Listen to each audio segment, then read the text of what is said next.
Group. Hey, we're here. Good morning, everybody. Welcome to CEO Chat. My name, as always, is Al Cini. I'm Joe Osmendi. Joe, it's good to see you. Absolutely. We have two terrific guests today. We have Eric Rios and Frank Congelosi of CNA Financial Advisors. Welcome, gentlemen. Thank you. Great to see you both. I'll thank you again a little later on. But CNA Financial Advisors is a little deceptive because there's a lot more to making a business successful than just looking at the money. And before the program, you were talking, Frank, about money versus money and meaning. Maybe you could talk a little bit about that. So in the area of finance, what occurs is that we all get up every day and we go to work. And I always say people work for M&Ms. It's either money or meaning. And oftentimes what happens is hopefully, you know, it may start out that we go to work for money, and then eventually we find purpose in what we're doing and we're working for meaning, and that's when the real growth happens and really you get your opportunities. Right. So a lot of what we do when we're talking to people about their money and their finances is actually helping them to see how all of that plays together and how to leverage that over a period of time. How to leverage that over. And that was actually one of the points you made about your value proposition is a lot of people, especially let's say lifestyle business owners or family business owners, don't really pay very much attention to the value of the business that they're creating. They're concerned more about cash flow and am I making enough money now? They don't necessarily worry all that much about where this is all headed. You address that, don't you? One of the biggest things that we always say with a business owner is you know, if I were to say to someone, what's the most important day in your business?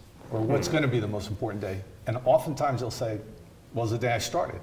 And then I'll turn and I'll say, isn't it the day that you exit that's going to be more important than the day that you started? Because your life's work at that point is either going to stop and have no value, okay, that you're not going to get any value from that business, or you're actually going to translate that into some capital or transition it to your children or somebody else for value. Right. And if you really haven't planned and there's no meaning behind why you do what you do, it was only money, typically that business will never survive.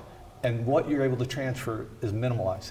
It just doesn't exist. Yeah, that's a shame. And see, okay, now this is the conversation that everybody needs to have and nobody knows how and nobody wants to have. They're afraid of the future.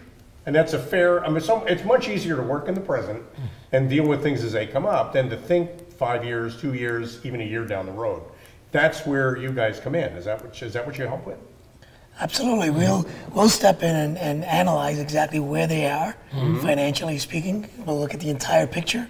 And we kind of help them and give them some consultation in reference to what they do. But more importantly, we're with them in the trenches with them and coaching them along the way. Yeah, so we don't just leave them alone. That coaching difference is a big difference because it's not just about advising people. It's about changing behavior in a way that produces a better outcome. How did you get started in this business? Well, that would be you, Frank. So here's what occurred is years back we did what I refer to as very traditional financial advising. And traditional financial planning, I call it headache and aspirin planning. Okay. I would visit with you, convince you had a headache, and then I'd say, do you want to buy an aspirin? Right. And it could be you're not saving enough for retirement, you didn't have enough insurance and whatever. And from an advisor standpoint, it got boring. And so what we really started to look at is how can we really create value for people that didn't feel like that? Okay. And we shifted from that conversation to focusing on what do people really want? And what people really wanted is they wanted to be able to save more without living less. Right. And so then we started focusing on the concept of cash flow, which is if we can show people strategies to improve cash flow and quality of life, that's ultimately what they wanted, and that would help them to get what they were looking for. Right. And then the other side of that came in with the coaching side, is that a lot of what we do financially is very behavior oriented. Even with your key employees, your staff, you know, when you look at a business, most of our expense, and it's not an expense, our investment in the business are the people. Right. And then the question becomes when, you know, so-and-so showed up to work today, did they really show up? I know that they were there, but did you get the productivity? What were they really doing? You know, the biggest complaint we hear from business owners is that my people are really busy and I've never seen people work harder and I'm very proud of them, but I just don't feel like anything's happening. I feel like nothing's changing. And, you know, that sounds a little bit like what you guys try to come in and find, identify, and fix. Well, it's that coaching side. And when I say the coaching side, I always say is we're having conversations all day long. 99% of them are with ourselves. And they're conversations about different aspects of our life. And 57% of the stress that we have in life is around money and finance. So if we can help entrepreneurs or people who are working get more confidence in their finances, it allows them to have a more productive life. For a business owner, productivity translates into profitability, and then ultimately it impacts the bottom line, creating more value for their business, and Right. everybody's happy. Eric, you were going to make a point about coaching, I think, while we were talking about that. Well, actually, I was going to defer back to something you said off air, the differences between the advising, giving the advice, just telling them what to do, and coaching them, helping them along the way. And I thought you stated it actually greatly off camera. Well, in order to do that, though, you've got to listen before you talk. Absolutely. And, you know, advisors are, I hate to say a dime a dozen. There are a lot of people out there who want to talk about themselves, but not that many people out there who really want to understand what's up with you and help you then figure out how to fix that. And no two clients are alike. There is no one size fits all when it comes to solving problems like that for people. And how long have you been doing it? CNA Advisors, how long has it been around? 37 years. 37. I started when I was 10. Okay. Now, I know your office is in Manasquan, but you got clients all over the country. We do Maybe you have can tell clients. us Yeah, who typically calls you. Our typical client is often a business owner, entrepreneur. A lot of their net worth is tied to their business. We have a lot of people who are highly compensated individuals, professionals, and they're really people that realize, and they get I call it responsible in their life, where they say, hey, at some point I recognize that I'm not going to be able to work. Right. And when that day stops, it's either going to be a voluntary stop, which is retirement, or it's going to be a life event, and they want to have a good life when that occurs. When that occurs. And so our whole thing is, how do we make sure that they can have confidence, they'll have a good life, and that they're going to really accomplish what they want? And that's the type of person we want, is someone who looks and goes, you know what, I want to enjoy today, but I understand that I'm going to be here tomorrow, and tomorrow, at some point, I'm going to need to really be good with what I do with my money. Take us through an engagement. How if I was going to engage your services, what would it look like? So the way it works is typically we have what we call a philosophical conversation. Okay. And it's got to be that we have an alignment, that we have a belief system that we get along with each other. And when I say that is, there's a lot of people in financial services that, financial advisor is such a big term. For some people it means, hey, manage my money. Right. And if somebody comes to us and they go, I want a financial advisor to manage my money, we're happy to do that, but that's not typically everything we do. Okay. Yeah, we have more of a holistic view, which is we want to see, what's going on, what are you looking to do, and we want to look at everything so that we can really advise someone about their whole life, so that we can look at what their returns are. Have you done good tax planning, your estate planning, is your insurances right? With regard to your family, is what you're going to pass to them someday structured in a way that you want? When it comes to your business, are those business agreements and what you have in alignment with what you want with your personal life and so forth? And so it's a much more holistic view of what they're doing with their life and their finances is what we're really looking for. I mean, that philosophical conversation is, you can call Frank and Eric and have a conversation with them, and there's no cost associated with that, I'm assuming, until we figure we're going to work together. Exactly. Okay, great. So, so it costs nothing to get to know these guys, and 37 years of experience suggests they might be a worthwhile telephone call. You mentioned family-owned businesses, and that's kind of a favorite for me because they're unique. Talk about how you work with family-owned business, what some of the special issues might be. Some of the issues that you have when it comes to that family-owned business is one child in the business, two not in. And then they sit there and they go, well, the business is going to go to the son or the daughter, and how do we take care of the other two? And how do we do it? Because parents and so forth that own these businesses, it usually becomes one of their largest assets. They're the most concerned about what's going to happen with it. And the last thing they want is for their kids not to get along after they're not there. Right. Or what's the right way to transition it? Or how is that owner of the business that started it going to continue to maintain cash flow when they leave without destroying the person coming in?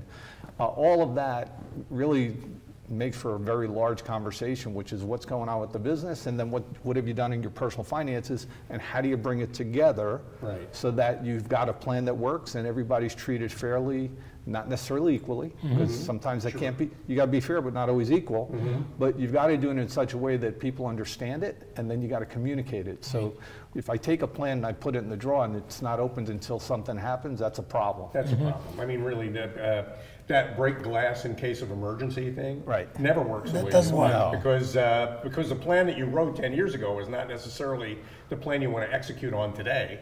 Things may have changed. And when you're talking about family-owned businesses, I know that Junior is going to be taking over the business. I'm not Junior. I work here. Not being upfront and honest and fair with people means you get a lot of bad will and a lot of unproductive water cooler talk. Yeah. Well, and what happens when you think of the employees, if they don't know what the transition plan is when, you know, the founding person leaves, you know, how much confidence do they have in their future? Right. And so when an opportunity comes along and you've got a key executive that was there, or a key person that's been running things, great salesperson and so forth, then they start feeling like, hey, Dad's been great to deal with, but Junior, I'm not sure. Yeah, I mean, I don't know. When the opportunity comes, you may lose your best person. Yeah. At the point you were looking to make that transition. What did the value of that business go to when that occurs? I know, that's really, and so you help with that. I think Correct. that's, Yes. you know, what I like about your approach, and we talked about this a little bit before the program, is that consultants come and go.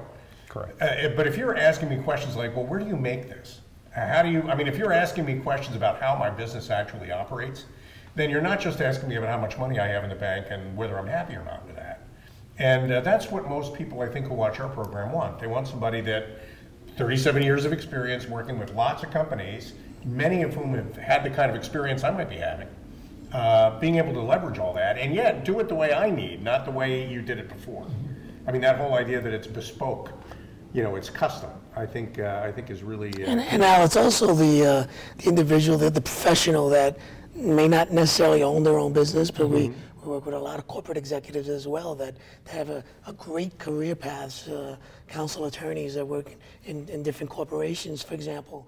So it's not just the entrepreneur that owns their own business, but it's the professional that has launched an amazing career for themselves that at some point is going to receive their last paycheck. Yeah. So then how do you transition to that stage, to that new platform? And I often say, when do we spend the most money? When we're at the office, or when we're enjoying ourselves on vacation? Yeah, probably on vacation. So retirement every day is Saturday. That is, yeah, I mean, that's that. I'm making $500,000 a year now, or whatever that number might be. That's on the days that I quality can't of work life. anymore. How do I go from that to zero? And you shouldn't. And am I ready for that? Do I even have a plan for that? And that's the whole point, which is we're all going to stop working. Right. Okay, it's either going to be voluntary or involuntary. Uh-huh. Okay, voluntary is our terms, our conditions. Involuntary is it's a life event.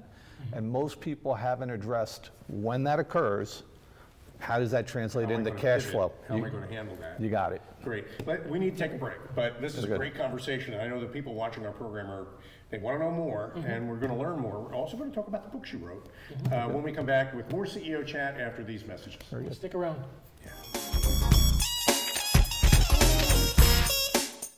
Choosing Medicare coverage can be a very confusing and complicated process. Help is just a phone call away, 856-226-4800. As a licensed insurance agent, I'll assist you in making an informed and confident decision on a Medicare plan that meets your needs, lifestyle, and budget. Call me today for a free, no-obligation Medicare benefits consultation, 856-226-4800. When did you see the sign? When I needed to create a better visitor experience. Improve our workflow. Attract new customers.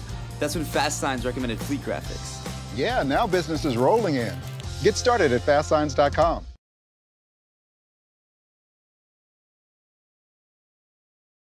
What do I want to be when I grow up?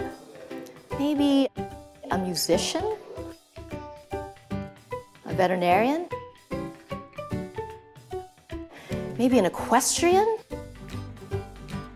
A mommy? Well, why not be all these things and more?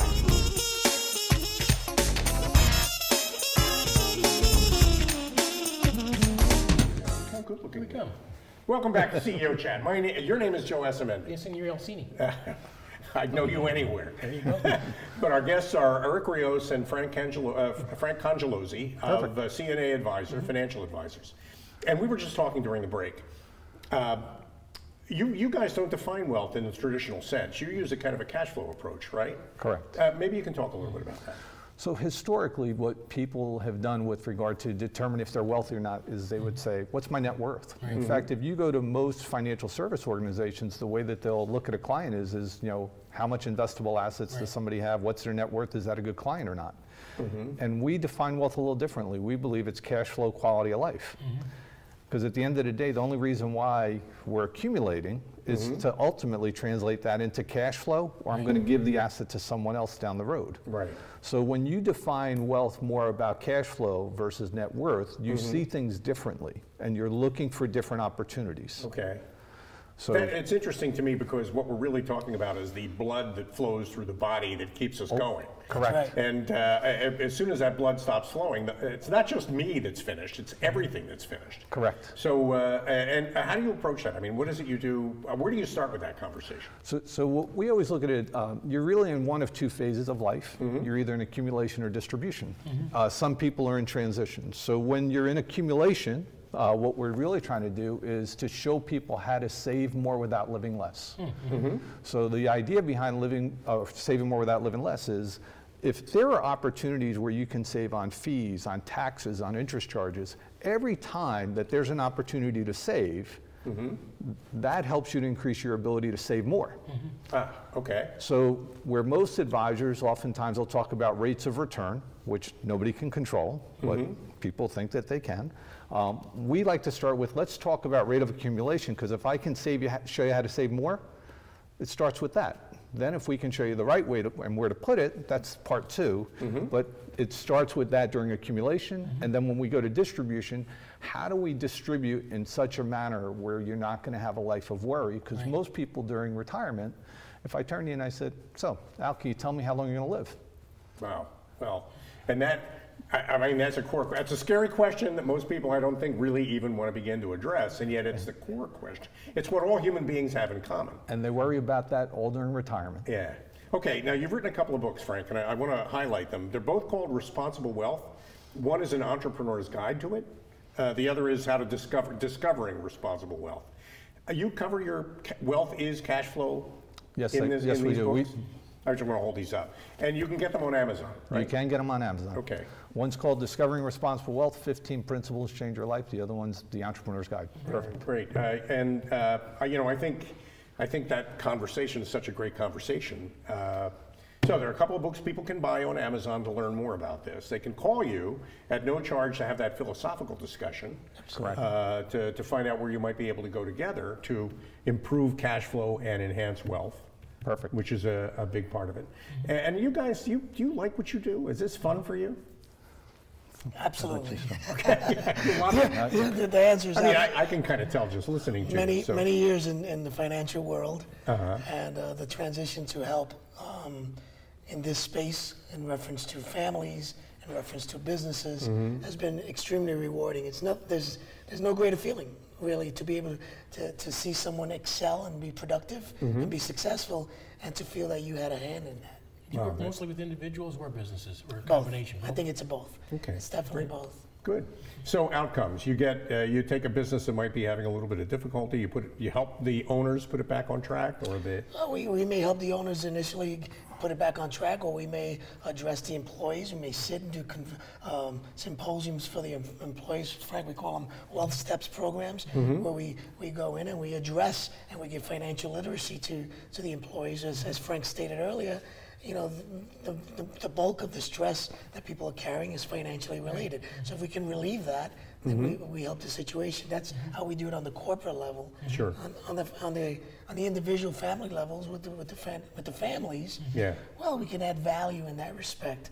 And our clients tend to attach themselves to us in relationships. I had a client that called me from the car dealership because she was buying a new car. Right. And just because she wanted to make sure the decision They want to know was they can do proper. that, and is this the right thing to do? That was a welcoming call for me. Well, you mentioned financial literacy, and it's amazing how little the public school system, how little education in general does to prepare people for some of these decisions. I mean, really, financial literacy is, I mean, I know about the business that I run, I know about what I do for a living, but financial literacy is not really high on my list of things to worry about. And that's where you guys come in. This is true. Yeah. We're not taught a lot of these principles in school. Right. So tax planning is part of what you do? not the planning. We may send them back to the account, but I think we probably reviewed more tax returns. And So when we're looking at it, what we're trying to identify is, so if you almost envisioned a football team, and so if we, we're in the Philadelphia area here, and so it's like, you picture the Eagles or whatever, it's every player on a client's team, okay, which is their accountant, their attorney, their HR department, their bank, all of these people, even if they're perfect at what they do, they've been hired at different times under different circumstances. Right. Well, And sure. they're different people. and they're in their silos. They are, and they're all focused on their silos, their comfort zones, and there's a larger picture that may not be You got getting it. a look.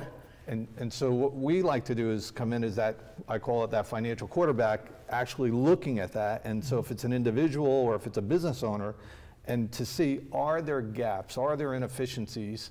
Because every time I can find a dollar, we call that a lost opportunity cost. Sure. I recaptured a dollar and the future growth of that dollar.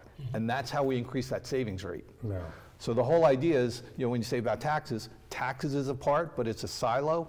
How does it work with everything else? How does it work with And it? then So the that whole idea bigger is picture is what people need help with. that's it. and that's what It's you that do. holistic planning, that bigger view. Well, I told you guys it was going to be a quick half hour. I can't believe how fast this went. Incredible. Two terrific guests on CEO Chat, Frank Congelosi, Eric Rios, CNA Financial Advisors. Frank's written a couple of great books. Going to hold yours up? He's going to sign these for us later. There you go. You can get them on Amazon, Responsible Wealth, Frank Congelosi. And now maybe you can look right into your camera. It's the one on the right. Tell everybody how to reach you. The one over there on the right. The other right. That's it. The other right. There you go. So you could reach us by phone at 732-528-4800, Frank Congelosi and Eric Rios. Yeah. Also, you can reach us at cnafinancialgroup.com. You can reach us there. And if you want to know a little bit more about some of our podcasts that we've done and some of our comments that we have out there, iofrw.com. It's the Institute of Responsible Wealth. We have about 200 different podcasts in there. You could look at some of the information on our books. We have another book out. It's called Coerced to Coached. And I'll have a new book coming out in the next 90 days. It's going to be called Last Check. Wow. And so we're getting out there because we really want to educate people about finance so that they understand it. And if we can help you, we'd love to. Again, 732-528-4800. We'd love to hear from you. I think that's great. We have to get you guys back at some point to tell me what you do in your spare time, because you're writing books and doing podcasts, and sounds like you're pretty busy. We're pretty busy. We That's love great, it. but not too busy to call. So make sure you give these guys a call to help with your big picture. Gentlemen, thank you so much. Thank you so much. What a great Thank you for having us. Great episode. Thanks. Great guest, Frank Congelosi, Eric Rios. Thanks all of you for joining us today on CEO Chat. We'll be back again next week with another episode of CEO Chat. Yep. Have a great weekend. Yep. Be safe, Sal.